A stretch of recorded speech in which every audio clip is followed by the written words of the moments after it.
Wah, Pak Tenas, mari kita berikan tepuk tangan pada orang yang luar biasa yang bergerak di UMKM dan pastinya sangat kreatif dan keren. Ada beragam juga ya. Benar, namun Keren, ada satu semua. pemenang yang akan kita umumkan pada hari ini. Langsung saja, untuk peraih Paten Award kategori F&B adalah Sidaun dari Bandung.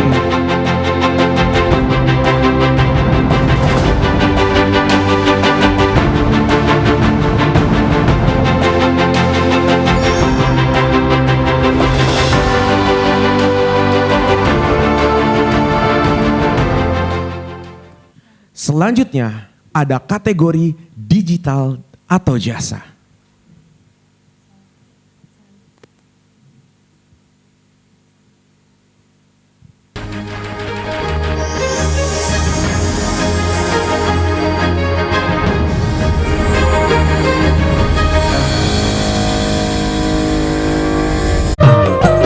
Teman-teman bidang mana semuanya? Alunan lagu dan irama suling yang asik bersama penampilan bintang dangdut pilihan. Bagi cinta karena diriku untukmu seorang. Mari bergoyang dan bernyanyi di acara Gendang Generasi Dangdut setiap Sabtu pukul 19.30 waktu Indonesia Barat. Kesana. Variety show paling seru, ragam segmen yang asik, performance musik, dan ngobrol bersama bintang tamu. Awal namanya kan naik nih, emang sering cover-cover ya? Panjang apapun kalau emas cukur yang potong aku ikhlas. Bersama host Doli Sapri dan Nexa Paisan. Kenapa kepikirannya abu-abu batu? Cover. Seblak Show, serunya blak-blakan. Senin sampai Kamis, pukul 11 waktu Indonesia Barat. Allahu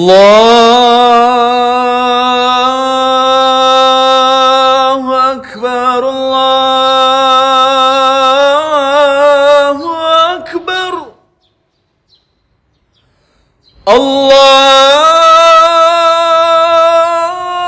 Allahu Akbar,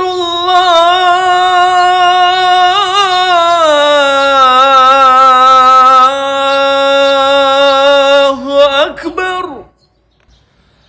أشهد أن لا إله إلا الله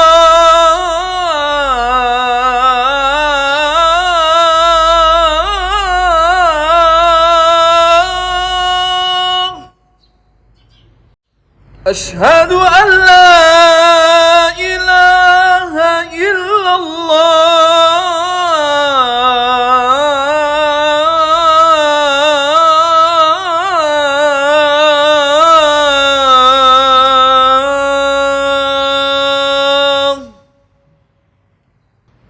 أشهد أن محمد رسول الله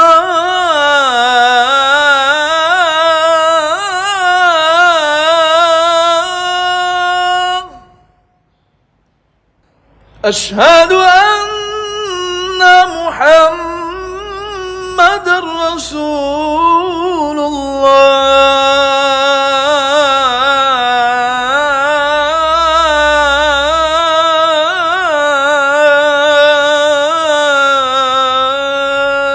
الله حي على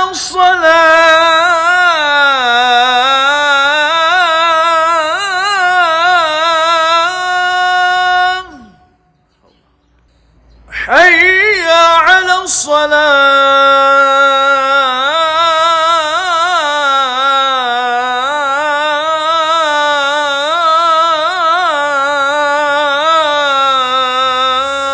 الصلاة حي على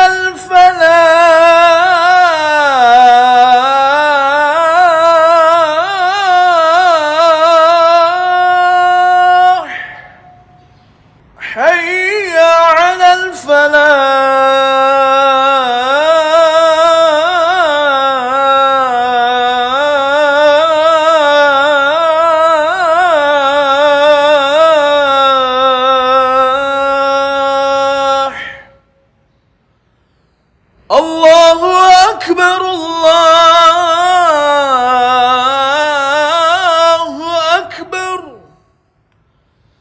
La ilaha illallah.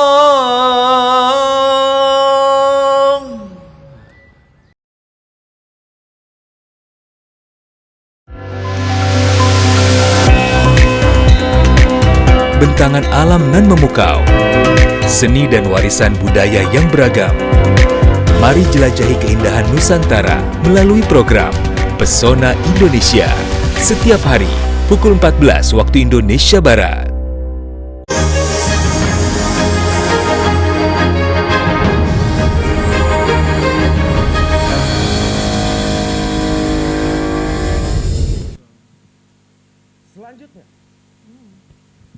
Selanjutnya ada kategori digital atau jasa.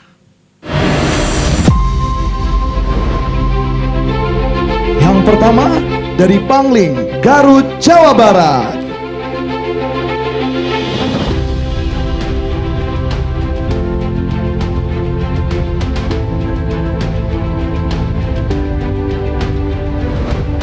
Yang kedua, kasir.id dari Jakarta.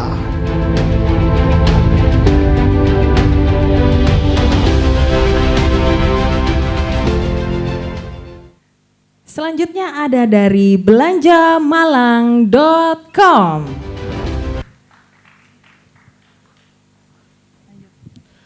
Selanjutnya dari Pekalongan punya rumah kreatif.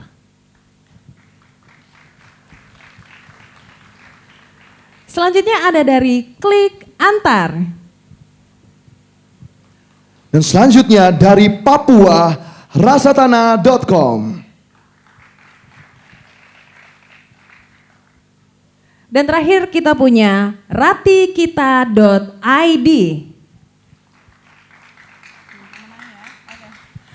Dan pemenangnya adalah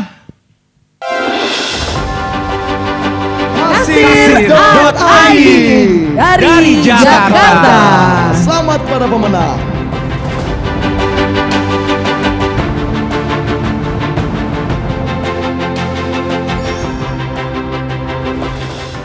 Selamat kami ucapkan kepada pemenang yang mendukung kreativitas dari UMKM di Indonesia.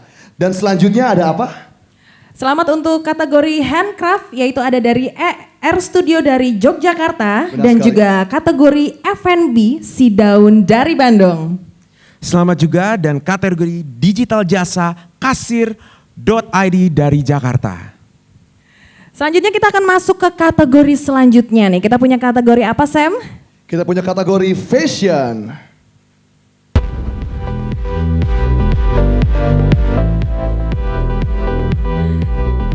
Yang pertama ada dari Teoria by Karamia.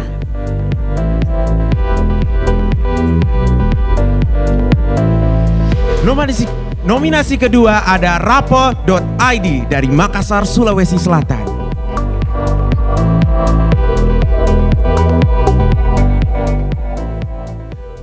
Dari Labuhan Bajo bernama Magnolia Butik Komodo.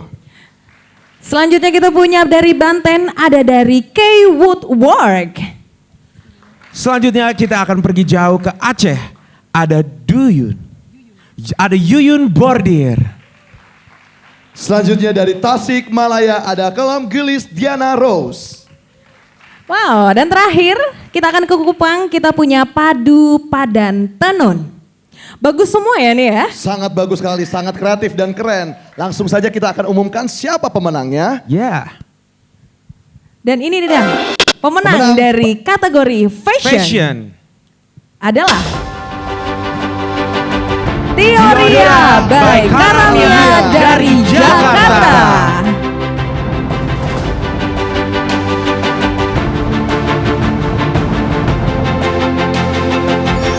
Dan selanjutnya Pateners, kita akan masuk kepada kategori desa wisata atau wisata. Dan ini dia nominasi kategori Paten Award Desa Wisata. Yang pertama Steven? Pertama dari Lombok. Ada Depark. Selanjutnya di nominasi ke-6 kita ada Lorong Wisata Makassar. Dan yang terakhir dari Malang, Flora Wisata. Dan tiba saatnya kita akan mengumumkan siapa yang menjadi pemenang dari semua kategori yang ada ini. Sayangnya hanya satu ya pemenangnya Sayang ya. hanya satu saja. Dan ini dia pemenangnya adalah Saung Coffee Hideo dari Karawang. wow, selamat.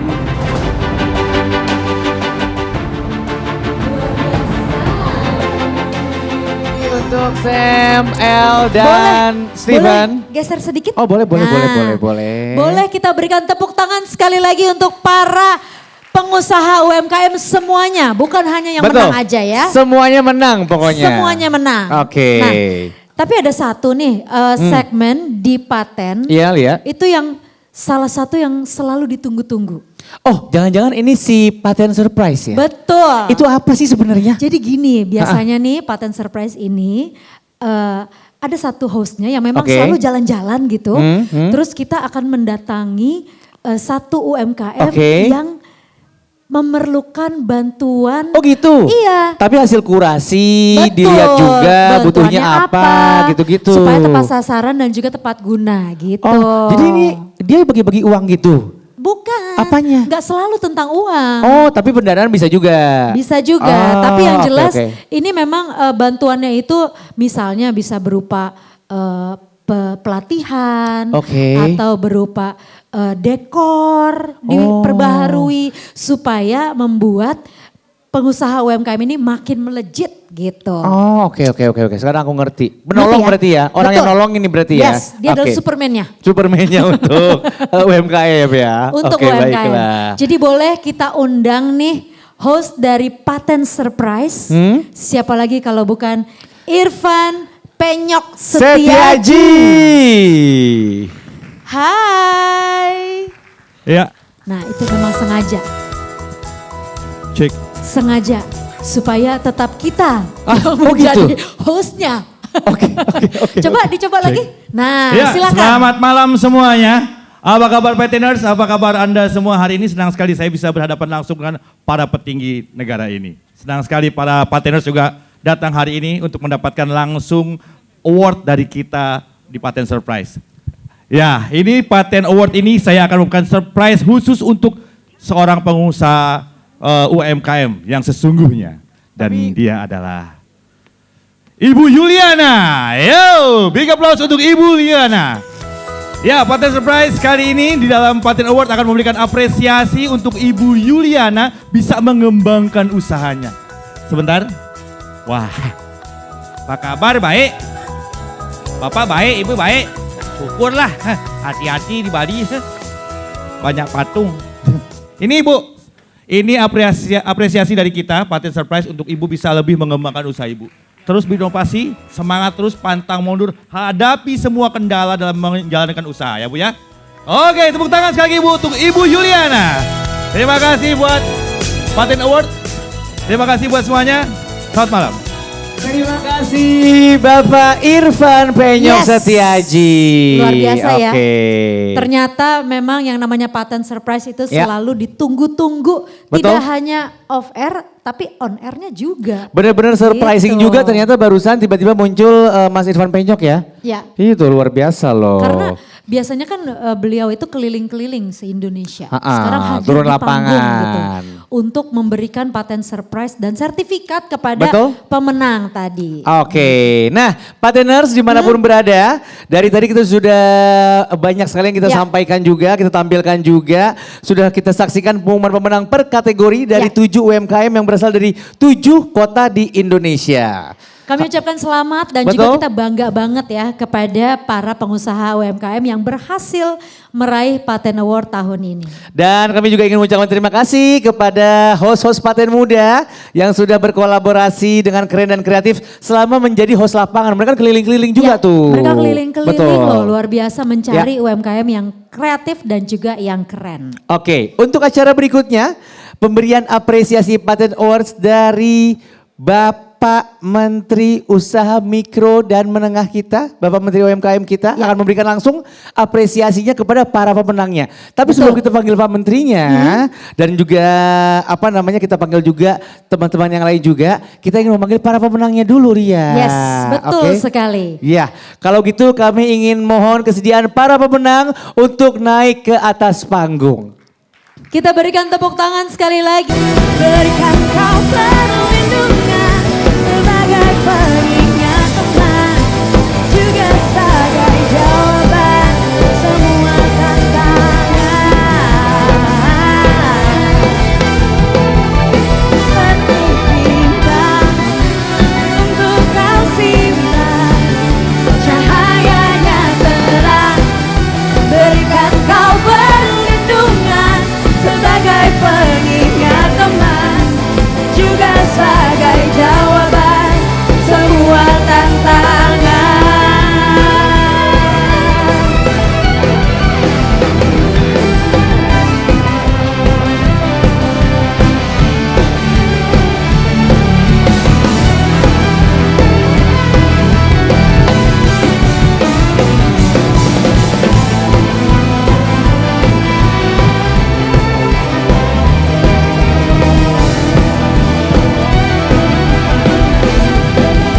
Seperti bintang untuk kau simpan, cahayanya terang, berikan kau perlindungan sebagai pengingat teman, juga sebagai jawaban semua tantangan.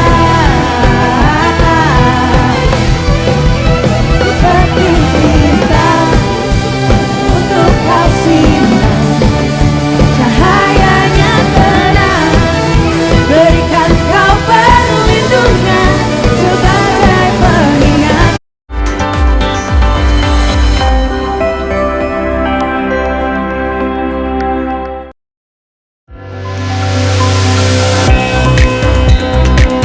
Bentangan alam nan memukau, seni dan warisan budaya yang beragam. Mari jelajahi keindahan Nusantara melalui program Pesona Indonesia. Setiap hari, pukul 14 waktu Indonesia Barat.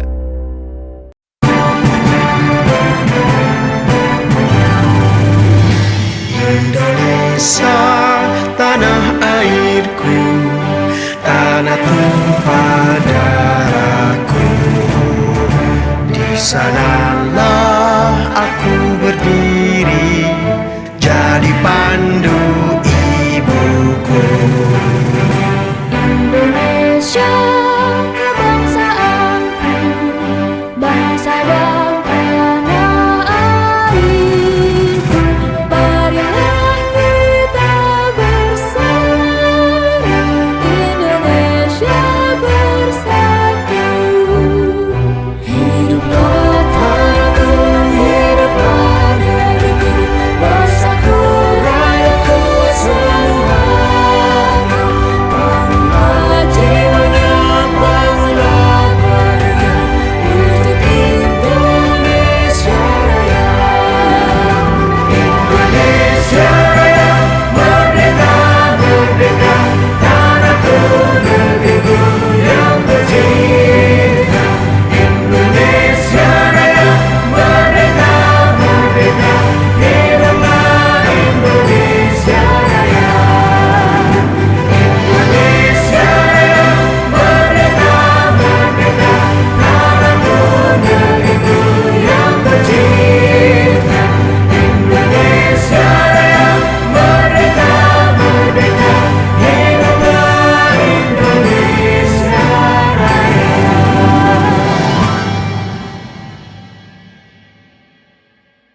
Halo selamat petang saudara, Klik Indonesia Petang hadir menjumpai Anda Rabu 11 Desember 2024 bersama saya Maya Karim. Dan saya Fahmi Andrian. Beragam informasi teraktual telah kami siapkan untuk Anda. Berikut 2 laporan utama di Klik Indonesia Petang hari ini.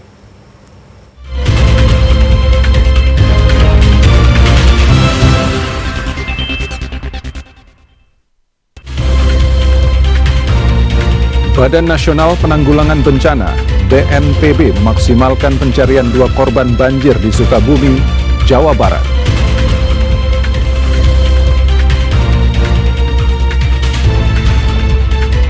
Presiden Prabowo Subianto menginstruksikan para pejabat yang menangani pembangunan infrastruktur agar memastikan kualitas pembangunan sesuai spesifikasi.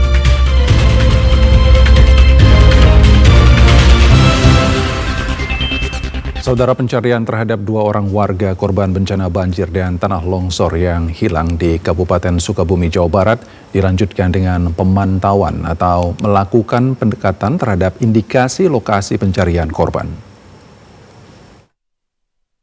Pencarian terhadap 2 orang warga korban bencana banjir dan tanah longsor yang hilang di Kabupaten Sukabumi, Jawa Barat akan tetap dilanjutkan oleh tim gabungan namun dengan skema yang berbeda.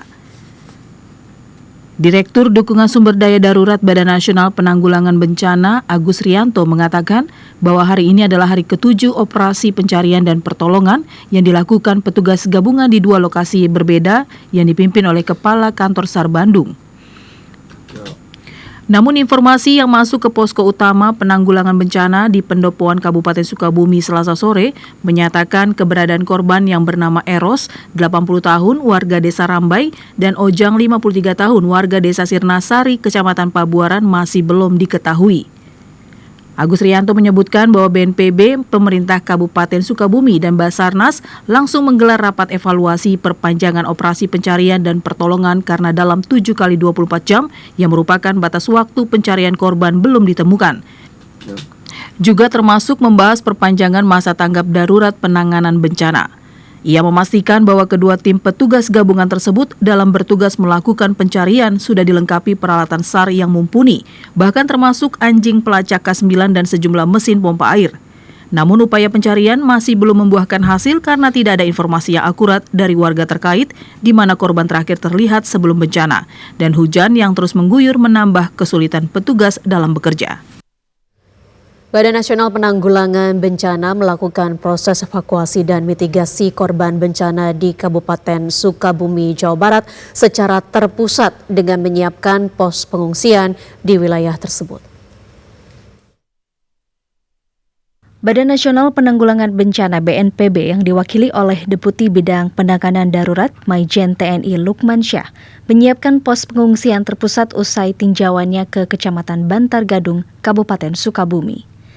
Langkah ini dilakukan sebagai upaya efisiensi distribusi bantuan untuk para pengungsi yang tersebar di beberapa titik pengungsian mandiri di wilayah Kecamatan Bantar Gadung. Berdasarkan data yang dihimpun BNPB di Kecamatan Bantar Gadung, sampai saat ini tercatat sebanyak 296 KK atau 1.032 warga mengungsi.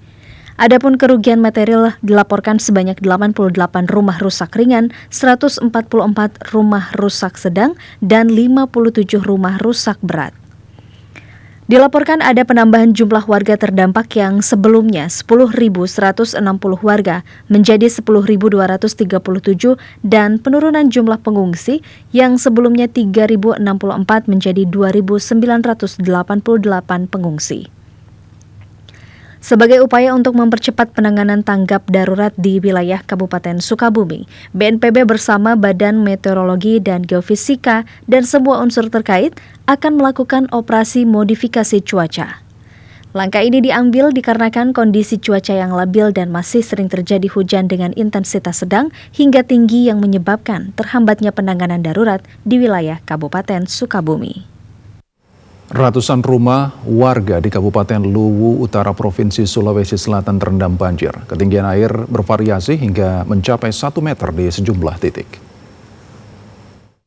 Banjir akibat tanggul sungai jebol menyebabkan air meluap ke pemukiman penduduk yang ada di 4 desa di Kecamatan Malangke, Kabupaten Luwu Utara. Ratusan warga terpaksa mengungsi secara mandiri ke rumah kerabat. Bahkan sebagian sudah meninggalkan kampung halamannya karena rumah dan lahan pertanian mereka terendam banjir. 4 desa yang terdampak banjir tersebut yakni Desa Pute Mata, Desa Petalandung, Giri Kusuma, serta Desa Patimang. Selain merendam permukiman warga, banjir juga merendam akses jalan antar desa serta jalan poros kecamatan. Menurut Kades Giri Kusuma, Syamsinar, banjir ini menyebabkan perekonomian warga terganggu karena sebagian besar warganya kehilangan mata pencaharian sebagai petani. Pokoknya ini dampaknya di sini, pokoknya dapat kasihan meresahkan masyarakat karena di mana tidak ada sama sekali hasil pertanian yang bisa diambil masyarakat. Upaya dari pemerintah sendiri seperti apa nih? Upaya kami Pak selalu saja mengantisipasi untuk bikin tanggul-tanggul kecil begitu. Ada warga yang mengungsi, Bu? Ada. Itu mengungsi secara pribadi atau diungsikan, Bu? Secara pribadi, Pak. Oh, mengungsi ke daerah lain ya, Bu? Iya. Minimnya bantuan kepada korban banjir membuat sebagian warga terpaksa meninggalkan rumah dan mencari nafkah di daerah lain. Dari Luwu Utara, Person TVRI Sulawesi Selatan melaporkan. Gunung api Dukono di Kabupaten Halmahera Utara, Maluku Utara menyemburkan abu vulkanik setinggi 3.000 meter. Lokasi erupsi berjarak 10 hingga 15 km dari pemukiman warga. Gunung api Dukono di Kabupaten Halmahera Utara, Maluku Utara kembali erupsi pada Rabu 11 Desember pukul 8:54 menit. Berdasarkan laporan dari Pusat Vulkanologi dan Mitigasi Bencana Geologi, pos pengamatan gunung api, kolom abu saat erupsi terjadi teramati setinggi 3.000 meter di atas puncak atau 4.087 meter di atas permukaan laut.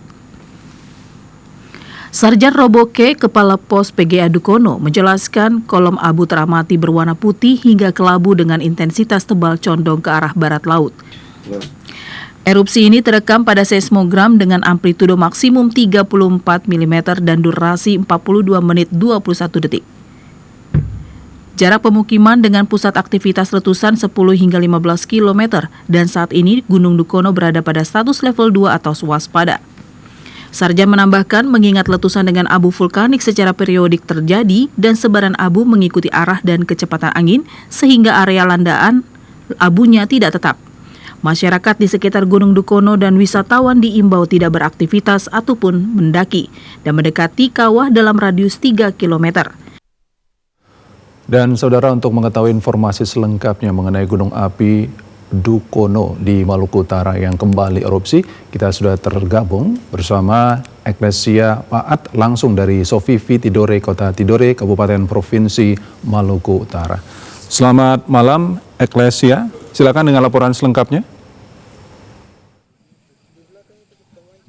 Ya baik, Fahmi dan juga pemirsa, dapat kami informasikan Gunung Api Dukono yang berada di Kabupaten Halmahera Utara pada pagi tadi kembali mengalami erupsi pada pukul 8:54 waktu Indonesia Timur. Dan dapat Anda saksikan di layar kaca Anda pemirsa, terlihat semburan abu vulkanik berwarna putih hingga kelabu dengan intensitas condong ke arah barat laut. Dan sementara itu pemirsa, berdasarkan data dari Pusat Vulkanologi dan Mitigasi Bencana, pos pengamatan gunung api mencatat kolom abu saat terjadi erupsi setinggi 3.000 meter dari puncak gunung atau 4.087 meter di atas permukaan laut.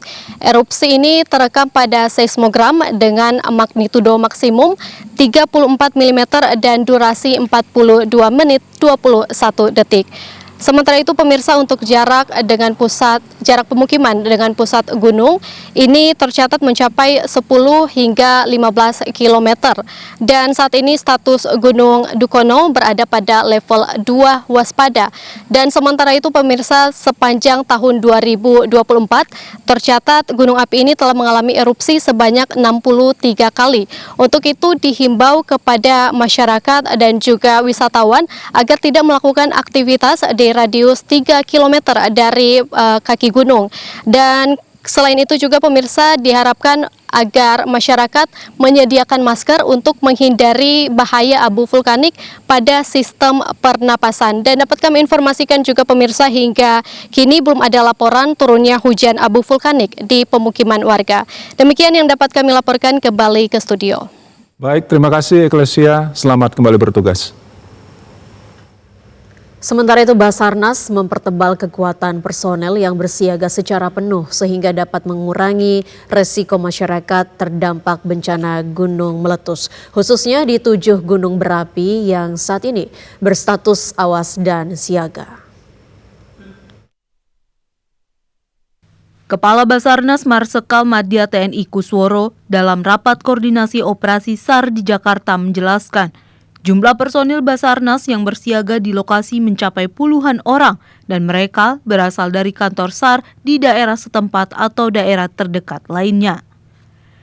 Ia menegaskan bahwa khusus untuk personil Basarnas sudah dipersiapkan agar bisa bersiaga secara penuh untuk memantau kondisi bukaan kawah gunung api, menggunakan pesawat drone dan berpatroli darat menyusuri radius zona bahaya erupsi dan juga zona aman yang sudah dipetakan oleh Badan Geologi Kementerian SDM. Berdasarkan data tingkat aktivitas gunung api dari Pusat Vulkanologi dan Mitigasi Bencana Geologi PVMBG, Badan Geologi Kementerian ESDM, hingga dengan hari ini, Rabu 11 Desember 2024, dilaporkan ada 6 gunung api yang berstatus siaga dan 1 berstatus awas.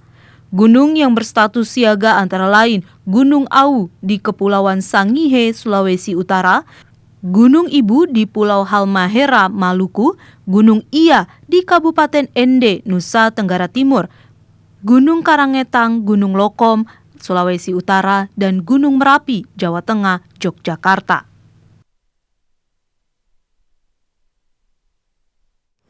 Saudara, jembatan putus di Desa Bangket Para, Kecamatan Pujut, Lombok Tengah, Nusa Tenggara Barat membuat puluhan kepala keluarga terisolir dan puluhan anak sekolah tidak mengikuti kegiatan belajar mengajar di sekolah. Proyek pembangunan jembatan penghubung Desa Bangket Parak di Kecamatan Pujut dan Desa Kidang Kecamatan Praia Timur, Lombok Tengah, ambruk. Dari keterangan salah seorang warga Bangket Parak, Amak Sita, jembatan yang ambruk ini telah dibangun sekitar 2 tahun lalu, namun karena hujan yang deras terus-menerus membuat jembatan ini rusak terseret arus.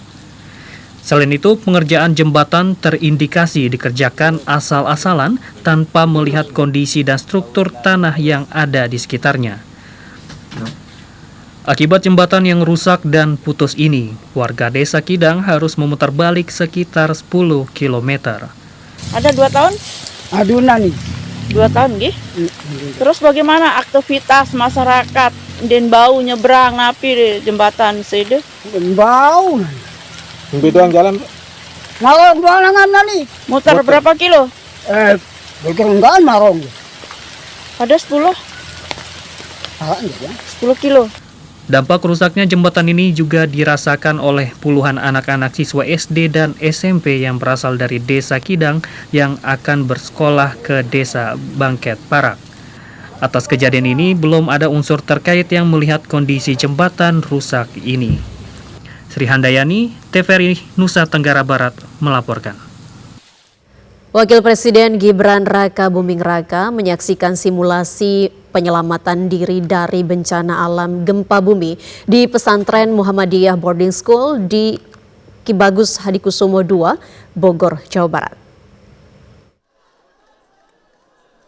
Wakil Presiden Gibran Raka Buming Raka mengunjungi Pondok Pesantren Muhammadiyah Boarding School Ki Bagus Hadikusumo II di Kabupaten Bogor, Jawa Barat untuk menyaksikan langsung simulasi mitigasi bencana yang melibatkan siswa tingkat SMA.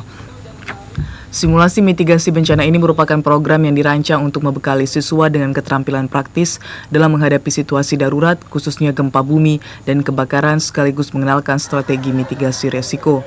Wapres menyebutkan simulasi penanganan bencana ini untuk memberikan edukasi kepada para siswa mengingat kondisi cuaca beberapa waktu ke depan berpotensi menyebabkan bencana alam.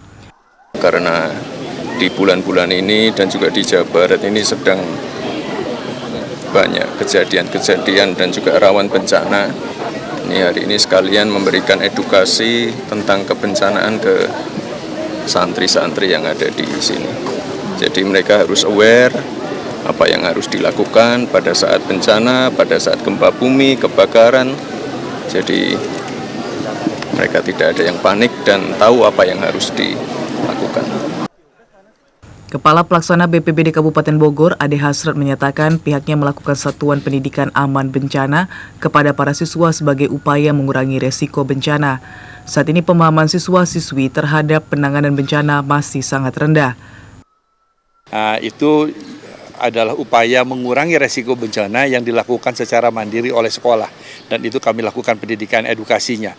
Dan ketika memang terjadi bencana, untuk evakuasi maka mengharuskan untuk pengampu atau penanggung jawab kebencanaan itu yang menangani. Maka tadi ada kolaborasi ya, di mana ketika ada korban yang kita skenariokan, ada korban yang tertinggal di gedung, maka itu dievakuasinya oleh petugas. Seperti itu. Wapres Gibran berharap setelah pelaksanaan simulasi penanganan kebencanaan, para siswa tidak panik ketika dihadapkan dengan bencana sehingga dapat melakukan penyelamatan diri dengan baik.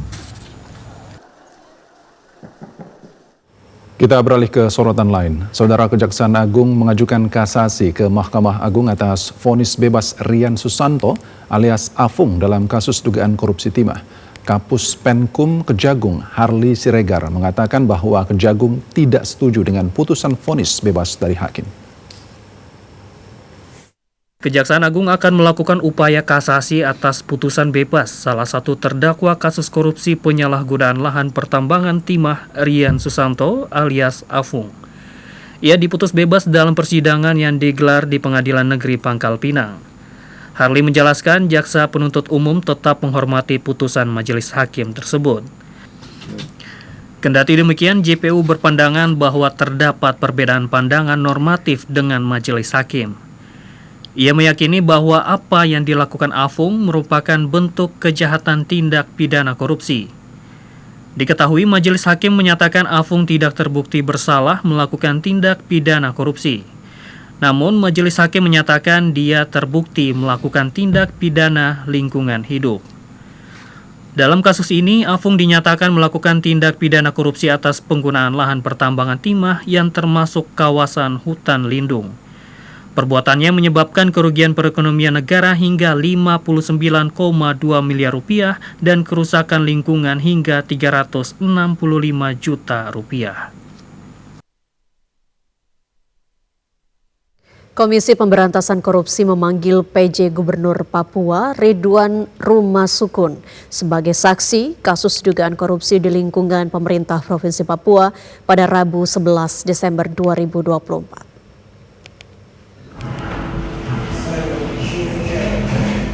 Juru bicara KPK Tessa Mahardika mengatakan pemanggilan PJ Gubernur Papua Ridwan Rumasukun terkait kasus penyalahgunaan wewenang terkait dengan dana penunjang operasional dan program peningkatan pelayanan kedinasan kepala daerah dan wakil kepala daerah pemerintah Provinsi Papua.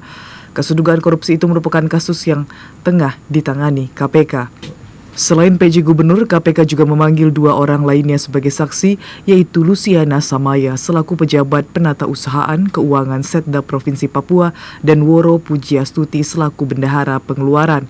Sebelumnya KPK menilai adanya penyelewengan sebagai dana operasional sebesar 1 triliun rupiah dalam pengusutan kasus suap yang menjerat mantan Gubernur Papua Lukas NMB. Ia berdalih uang itu dipakai untuk makan dan minum. Wakil Ketua KPK Alexander Marwata menjelaskan dana itu diminta sejak 2019 sampai 2022. Uang 1 triliun rupiah untuk operasional kepala daerah per tahun dipastikan melanggar ketentuan yang diatur Kementerian Dalam Negeri.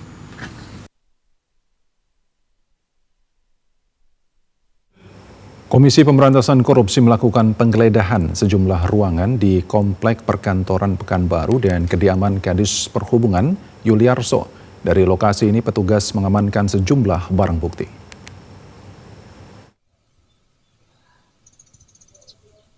Sejumlah ruangan yang digeledah Komisi Pemberantasan Korupsi diantaranya ruangan Kes Bangpol dan Dinas Perhubungan di Komplek Perkantoran Pemko Pekanbaru di Kecamatan Tenayan Jraya. Dari lokasi ini petugas mengamankan sejumlah dokumen dan bukti petunjuk lainnya.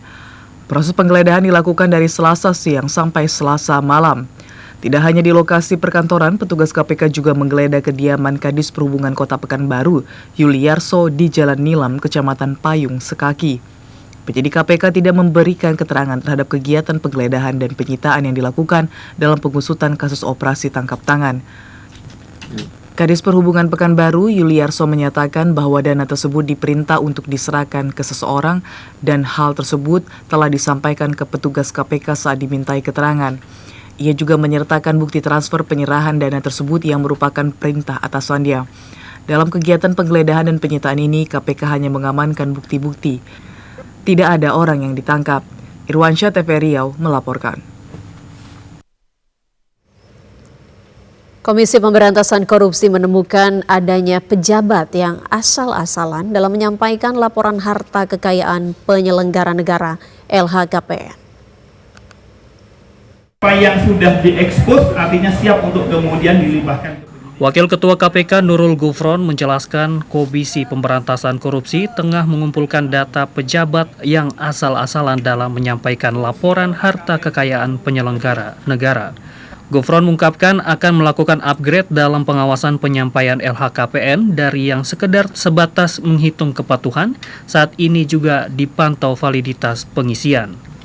Ia menegaskan jumlah pejabat yang asal mengisi LHKPN akan disampaikan ke publik sebelum periode pimpinan saat ini berakhir. Prestasi LHKPN itu pada persentase kepatuhan, saat ini kita meningkatkan bukan hanya pemenuhan laporan, tapi sejauh mana validitasnya.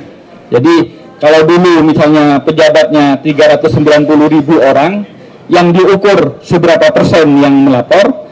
Setelah ini, artinya dari 2022 sampai ke 2024 ini kami sudah meningkatkan setelah kepatuhan, kemudian tingkat validitasnya yang dilaporkan seberapa. Sebelumnya Ketua KPK sementara Nawawi Pomolango prihatin banyak pejabat negara yang tidak jujur saat mengisi data LHKPN. Padahal LHKPN merupakan instrumen penting untuk pencegahan korupsi. Saudara, sejumlah informasi penting lainnya akan kami hadirkan usai jeda berikut ini. Tetaplah bersama kami di Klik Indonesia Petang.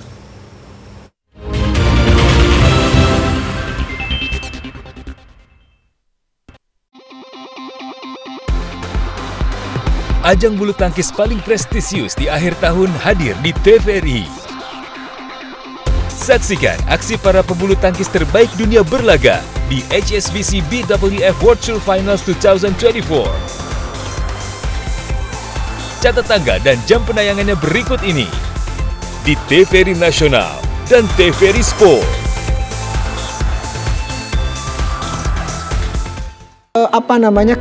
Keyakinan kepada orang yang berdagang ini bahwa jangan terpengaruh oleh momen-momen. Ini seharusnya momen saya untuk juga naikin. Siti Khadijah juga seorang pedagang ya, dari Mekah ke Syam ke Suriah gitu. Itu memang kehidupan masyarakat Islam pada awalnya itu memang berdagang. Artinya mostly income gitu. Tema kali ini luar biasa menariknya, bahwa ada yang berkaitan dengan jual beli. Pada dasarnya hukum jual beli adalah. Anda kembali lagi bersama kami di Klik Indonesia Petang.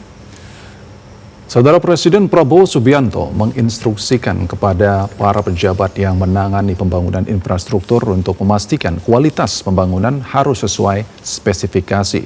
Kepala negara menekankan agar para pejabat terkait tidak menyalahgunakan uang pembangunan tersebut.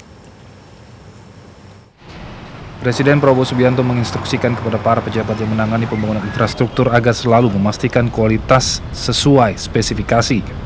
Hal ini disampaikan Prabowo Subianto saat meresmikan flyover Madukuro di Jalan Madukuro Raya, Semarang, Jawa Tengah. Selain itu, kepala negara juga meminta agar infrastruktur yang dibangun tetap efisien.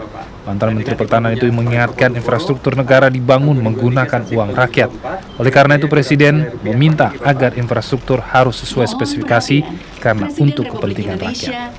Presiden Prabowo menekankan agar para pejabat terkait tidak menyalahgunakan uang pembangunan tersebut. Kita harus tahu bahwa infrastruktur ini adalah dibangun dengan uang rakyat, bahwa setiap rupiah uang rakyat harus dipakai, digunakan sebesar-besarnya untuk kepentingan rakyat. Ya, terima kasih atas perencanaan, pelaksanaan yang baik. Yakinkan bahwa semua yang dibangun adalah sesuai spesifikasi. Yakinkan bahwa efisiensi dan kualitas dipertahankan. Presiden Prabowo meresmikan jalan layang yang berlokasi di Kecamatan Semarang Barat yang pengerjaannya dimulai pada April 2023 hingga Mei 2024 dengan anggaran mencapai 198,9 miliar rupiah. Bank Negara berterima kasih kepada Kementerian Pekerjaan Umum dan semua pihak yang terlibat dalam pembangunan ini.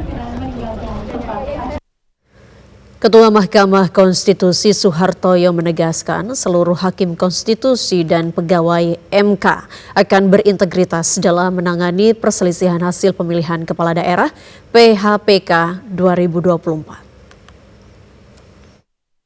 Ketua Mahkamah Konstitusi Soehartoyo menegaskan hakim konstitusi tidak bisa diiming-imingi untuk mempengaruhi putusan hakim dalam sengketa Pilkada serentak 2024. Baik perkara perselisihan hasil pemilihan gubernur, bupati, dan wali kota. Ketua MK juga meminta agar awak media membantu memantau integritas hakim konstitusi dan para pegawai MK. Ia menyampaikan bahwa sidang PHPK 2024 akan dilakukan setelah seluruh permohonan yang masuk diregistrasi untuk mendapatkan nomor perkara. Namun ia mengatakan MK akan fleksibel dengan perkembangan situasi di lapangan. Ia menjelaskan bahwa sidang tetap akan dilaksanakan oleh 3 panel hakim konstitusi. Hingga Rabu dini hari, MK menerima 240 permohonan PHP KADA yang terdiri dari 2 permohonan PHP Gubernur tahun 2024, 194 permohonan PHP Bupati tahun 2024, dan 44 permohonan PHP Wali Kota tahun 2024. Jumlah itu masih akan terus bertambah, mengingat batas pendaftaran tiap daerah bisa berbeda-beda. Karena berdasarkan peraturan yang berlaku, pendaftaran sengketa pilkada dapat dilakukan paling lambat 3 hari kerja sejak KPU setempat menetapkan hasil pemilihan. Wakil Presiden Gibran Rakabuming Raka melakukan sosialisasi program makan bergizi gratis dengan menu seharga Rp11.000 per porsi di Pondok Pesantren Muhammadiyah Boarding School, Kabupaten Bogor, Jawa Barat. Wapres memastikan program makan bergizi gratis tidak hanya berlaku di sekolah umum, tetapi juga akan diterapkan di pondok pesantren. Wakil Presiden Gibran Rakabuming Raka memastikan program makan bergizi gratis tidak hanya berlaku di sekolah umum, tetapi juga akan diterapkan di pondok pesantren. Hal ini disampaikan Wapres Gibran saat meninjau pelaksanaan program tersebut di Muhammadiyah Boarding School, Kemang, Bogor, Jawa Barat. Wapres menyatakan program makan bergizi gratis kali ini dengan menu seharga Rp11.000 per porsi. Menu yang dibagikan kepada ratusan siswa itu terdiri dari susu kemasan, nasi putih, sayur, ayam goreng, tahu olahan berisi telur, dan pisang. Wapres menjelaskan, pondok pesantren berbeda dengan sekolah pada umumnya. Para siswa pondok pesantren setiap harinya makan sebanyak 3 kali sehingga membutuhkan perhatian berbeda dari sekolah umum. Ya, hari ini luar biasa sekali. Yang jelas kita akan mengawal terus program-program ini, dan yang namanya makan bergizi gratis itu ada juga di pesantren-pesantren, dan karena ini sudah menjadi kegiatan rutin ya Pak ya, 3 kali sehari ya, mungkin nanti ke depan akan ada sedikit stimulan lah untuk pondok-pondok. Yang penting kebutuhan gizinya terpenuhi, dan karena di sini anak-anaknya tinggal di asrama atau dormitori, ya mereka nanti harus mendapatkan perhatian khusus. Kunjungan Wapres Gibran ke Pondok Pesantren Muhammadiyah Boarding School Kabupaten Bogor, Jawa Barat sekaligus menegaskan pentingnya peran lembaga pendidikan dalam mendukung keberhasilan program nasional. Dengan fokus pemerataan manfaat hingga ke sekolah berbasis keagamaan, Wapres berharap program makan bergizi gratis mampu mencetak generasi penerus bangsa yang lebih sehat, cerdas, dan sejahtera. Pemerintah Kabupaten Asahan, Sumatera Utara melakukan uji coba makan bergizi gratis di sejumlah sekolah, diantaranya di Sekolah Menengah Pertama Negeri 2 Asahan. Maksud kami di SMP Negeri 2 Kisaran, Kabupaten Asahan. Uji coba program makan bergizi gratis akan terus dilakukan di 25 kecamatan yang ada dengan menggunakan dana yang bersumber dari APBD Kabupaten Asahan tahun 2024. Uji coba program makan bergizi gratis digelar di sejumlah sekolah, diantaranya di SMP Negeri 2 Kisaran, Kabupaten Asahan. Kegiatan ini dihadiri Sekretaris Daerah Pemkab Asahan Zainal Arifin Sinaga dan instansi terkait lainnya untuk melihat langsung pendistribusian dan jenis makanan bergizi gratis yang dibagi. Kegiatan diawali dengan melakukan sosialisasi program makan bergizi gratis kepada para siswa. Dilanjutkan dengan pembagian paket makanan berisi nasi, ayam goreng, dan sayuran. Sekretaris Daerah Pemkab Asahan mengatakan, uji coba program makan bergizi gratis akan terus dilakukan di 25 kecamatan yang ada dengan menggunakan dana yang bersumber dari APBD Kabupaten Asahan tahun 2024. Pemerintah Kabupaten Asahan melaksanakan apa yang menjadi arahan pemerintah atasan. Ini surat edaran Gubernur Sumatera Utara yang mengatakan bahwa hari ini kita melakukan uji coba pemberian makanan bergizi sehat gratis kepada anak ini. Pemerintah Kabupaten Asahan pada hari ini menetapkan ada 3 sekolah, 1 SMP, yang kedua 2 adalah SD negeri. Terlaksananya program uji coba makan bergizi gratis ini dapat memberikan pemahaman kepada peserta didik dan masyarakat tentang pentingnya pemenuhan asupan karbohidrat dan gizi pada tubuh manusia. Program makan bergizi gratis diharapkan menjadikan pelajar sehat dan cerdas terwujudnya generasi emas 2045. Saudara, TNI Angkatan Laut berhasil menembakkan rudal Exocet MM-40B3 dari kapal perang KRI RE Marta Dinata dan menghancurkan sasaran strategis darat yang berada di Pulau Gundul, Kepulauan Karimun, Jawa.